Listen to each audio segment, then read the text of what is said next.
चुकी हूँ मंदिर वाले कमरे में और जोत वगैरह मैंने जला ली है, ये देखो। और मैं अब करने जा रही हूँ पूजा, तो पूजा कर लेती हूँ। उसके बाद आप लोगों से मिलती हूँ। सबसे पहले आप सभी को जय माता दी।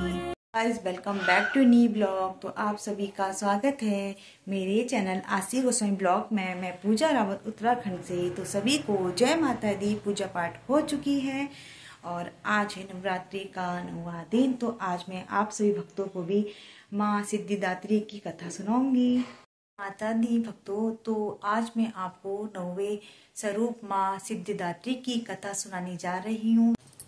माँ दुर्गा की 9वीं शक्ति की पावन कथा। माँ दुर्गा की 9वीं शक्ति का नाम सिद्धिदात्री है। ये सभी प्रकार की सिद्धियों को देने वाली है। नवरात्रि पूजन के 9वें दिन इसकी उपासना की जाती है।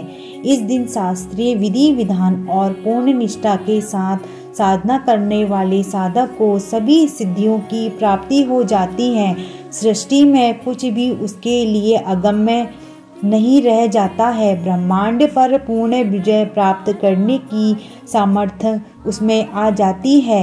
मार्कंडेय पुराण के अनुसार अणिमा, महिमा, गरिमा, लघिमा, प्राप्ति, प्रकाम्य, स्थित्व और वसित्व, ये 8 सिद्धियां होती हैं। श्री कृष्ण जन्म खंड में यह संख्या 18 बताई गई है। माँ सिद्धिदात्री भक्तों और साधकों को ये सभी सिद्धियां प्रदान करने में समर्थ हैं। देवी पुराण के अनुसार भगवान शिव ने इसकी कृपा से ही इन सिद्धियों को प्राप्त किया था। इनकी अनुकंपा से ही भगवान शिव का आधा शरीर देवी का हुआ था। इसी कारण वे लोक में अर्धनारीश्वर नाम से भी प्रसिद्ध हुए। माँ सिद्धिदात्री 4 भुजाओं वाली है। इनका वाहन सिंह है। ये कमल पुष्प पर भी आसीन होती है। इनकी दाहिनी तरफ के नीचे वाले हाथ में कमल पुष्प है। प्रत्येक मनुष्य का यह कर्तव्य है कि वह माँ सिद्धिदात्री की कृपा प्राप्त करने का निरंतर प्रयत्न करे, उनकी आराधना की ओर अग्रसर हो। इनकी कृपा से अनंत दुख रूप संसार में रहकर सारे सुखों का भोग करता हुआ मोक्ष को प्राप्त कर सकता है। नवदुर्गाओं में माँ सिद्धिदात्री अंतिम है। अन्य 8 दुर्गाओं की पूजा उपासना शास्त्रीय विधि विधान के अनुसार करते हुए भक्त दुर्गा पूजा के 9वें दिन इनकी उपासना में शामिल होते हैं। इन सिद्धिदात्री माँ की उपासना पूर्ण करने के बाद भक्तों और साधकों की लौकिक पारलौकिक सभी प्रकार की कामनाओं की पूर्ति हो जाती है।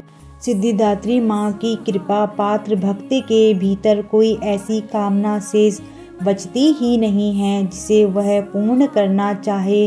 वह सभी सांसारिक इच्छाओं आवश्यकताओं से ऊपर उठकर मानसिक रूप से माँ भगवती के दिव्य लोकों में विचरण करता हुआ उसके कृपा रस निरंतर पान करता हुआ विषय भोग शून्य हो जाता है। माँ भगवती का परम सानिध्य ही उसका सर्वस्व हो जाता है। इस परम पद को पाने के बाद उसे अन्य किसी वस्तु की आवश्यकता ही नहीं रह जाती है। माँ के चरणों का यह सानिध्य प्राप्त करने के लिए हमें निरंतर नियम निष्ठ रहकर उनकी उपासना करनी चाहिए। माँ भगवती का स्मरण ध्यान पूजन हमें इस संसार की असारता का बोध कराते हुए वास्तविक परम शांतिदायक अमृत पद की ओर ले जाने वाला है। जय माता दी। तो फ्रेंड, अभी हम लोग जा रहे हैं चाची लोगों के यहाँ। तो आज चाची लोगों के यहाँ है माता रानी के भजन। तो रेडी तो हम सुबह ही हो गए थे और आज आशी भी मेरे साथ जो है भजन में जाएगी। उसकी छुट्टी है। तो पूरे नवरात्रि मतलब हमें ये सौभाग्य प्राप्त हो गया है भजन कीर्तन में का, और वहाँ भी आपको प्यारे प्यारे से भजन सुनाएंगे। तो फ्रेंड, अभी निकलते हैं हम लोग। और पूरे 9 दिन तो हम भजन कीर्तन घर में भी करते हैं और चाची लोगों के यहाँ बुआ लोगों के यहाँ भी जाने का हमें सौभाग्य प्राप्त हो गया है। तो फ्रेंड, चलते हैं हम लोग।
जी तेरी जोत जले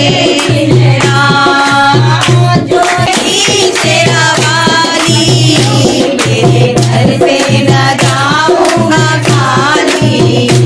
मेरे पैरों की पायल ओ मैया, मेरे पैरों की पायल ओ मैया, मैया तुमने ही मुझको दी है, मैया तुमने ही मुझको दी है। आसा चेहरा तेरा तू भक्तों का भगवान है, भोला सा चेहरा तेरा तू भक्तों का भगवान है। रंग तेरा देख के